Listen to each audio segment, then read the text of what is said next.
Welcome to Fireside Chat. My name is Sai. I'm gonna get straight to the point. We need to learn to pay ourselves first. And what I mean by that is that you need to build your savings and investment plan before you build your spending plan. Now, don't get me wrong, I'm not saying that you should blow all your money at the casino every paycheck or stop paying your bills. That's not what pay yourself means. I want you to look at the money from a different perspective. This is a reverse budgeting strategy, so I want you to build your spending plan around your savings and the investment plan. However, this strategy only works if you have paid off your high interest credit cards, personal loans, or student loans. In this video, I'm going to give you the full breakdown on how I use Ally Bank and my personal Excel spreadsheet to plan my stateside travel and overseas travel.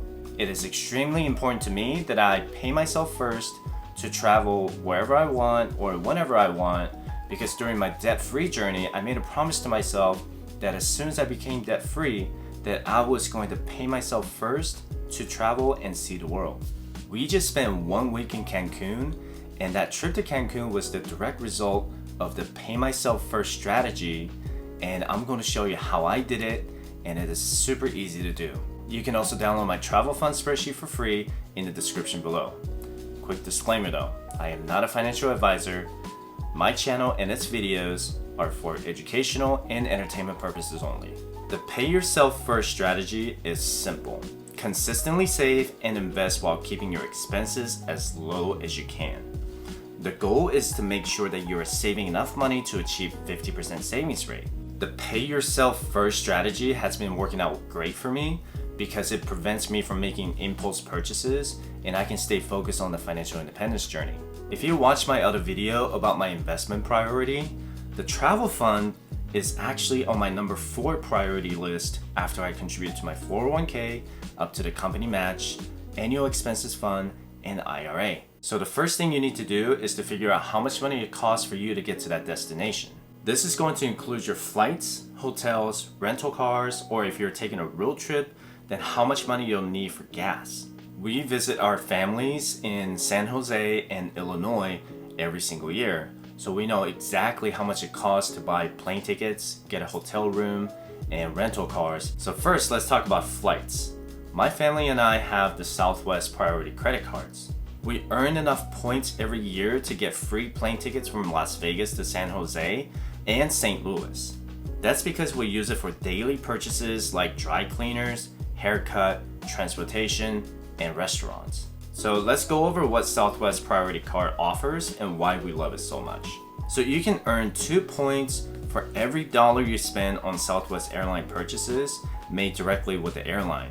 You can also earn 2 points for every dollar you spend on Rapid Rewards hotel and car rental partner purchases. You can also earn 1 point for every dollar you spend on all other purchases. And anniversary points, you get 7,500 points. You get 4 upgraded boardings every year. So what that means is that if you get a boarding pass that says like anywhere from after 8:30 to like C45 or whatever, and you don't feel like waiting until the end of the line, you can go up to the counter and ask for the upgraded boarding pass. So you're gonna pay like roughly around $40 to upgrade your boarding pass. So say you have a B50 on your boarding pass and you want to go to A whatever, and you can pay $40 and they'll give you like anywhere between A5 and A10 as the priority boarding. So what this Southwest Priority card does is that you get 4 upgraded boardings per year. So when you make that $40 purchase every single time, you're supposed to get reimbursed for it. On top of that, though, Southwest is going to give you $75 annual travel credit and an annual fee of $149. You also get 20% back on all in-flight purchases. And the key thing here is that you get no foreign transaction fees for the priority card. But if you have a plus, then you're going to get charged about 3% foreign transaction fee. So from Las Vegas to San Jose, it's about 7,000 points each way.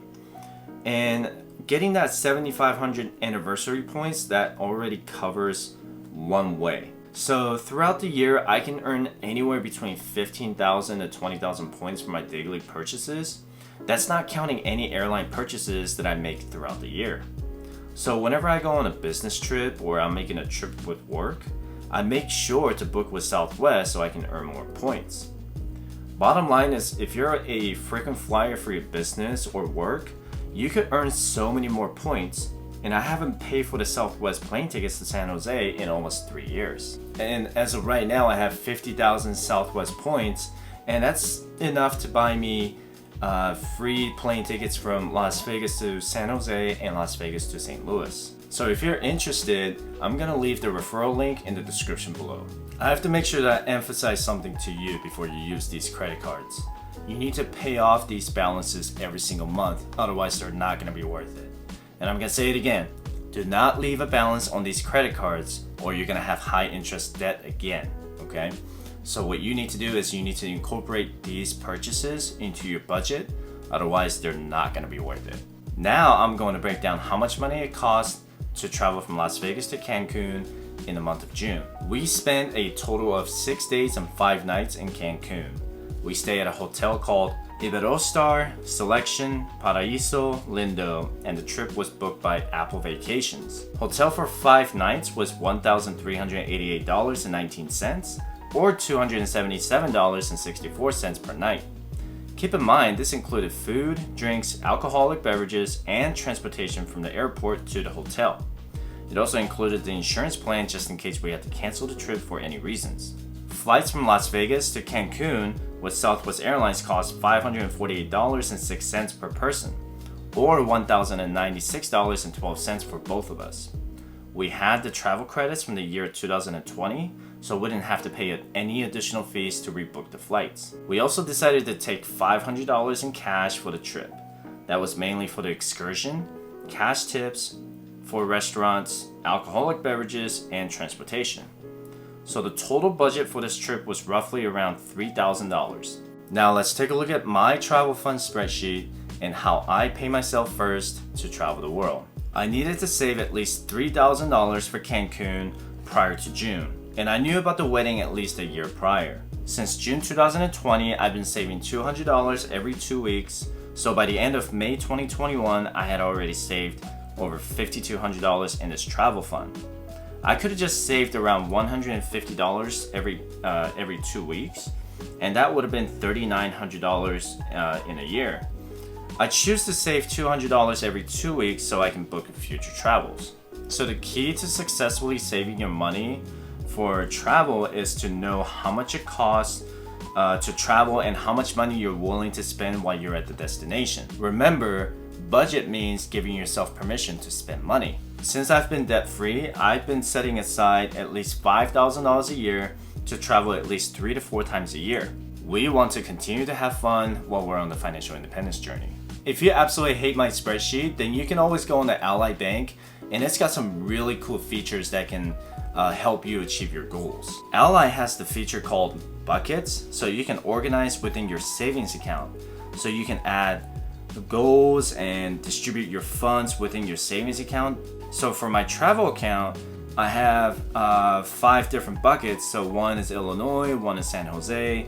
I got overseas vacations, in-state vacations, and core savings. And then within the bucket, you can actually choose the target date. So say you want to save at least $5,000 before the end of 2022.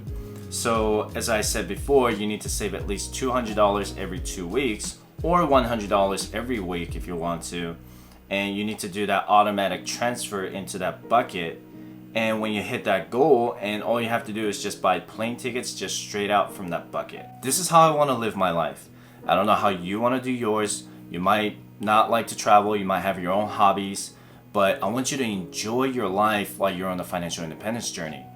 This is not supposed to be painful while you're on the FIRE journey. You're supposed to have a lot of fun. Paying off my debt was a painful process, but I made a promise to myself that I would never put myself into that situation again, and I would create a budget. So I'm giving myself permission every 2 weeks to put some money aside into the travel fund so I can travel 3 to 4 times throughout the year. I want you to enjoy your life, but enjoy it responsibly. Thank you so much for watching my video. Comment down below and let me know what your thoughts are on the travel fund and the saving strategy. I will post a new FIRE video every Sunday at 9 a.m. I hope to see you in the next video. Have a good one.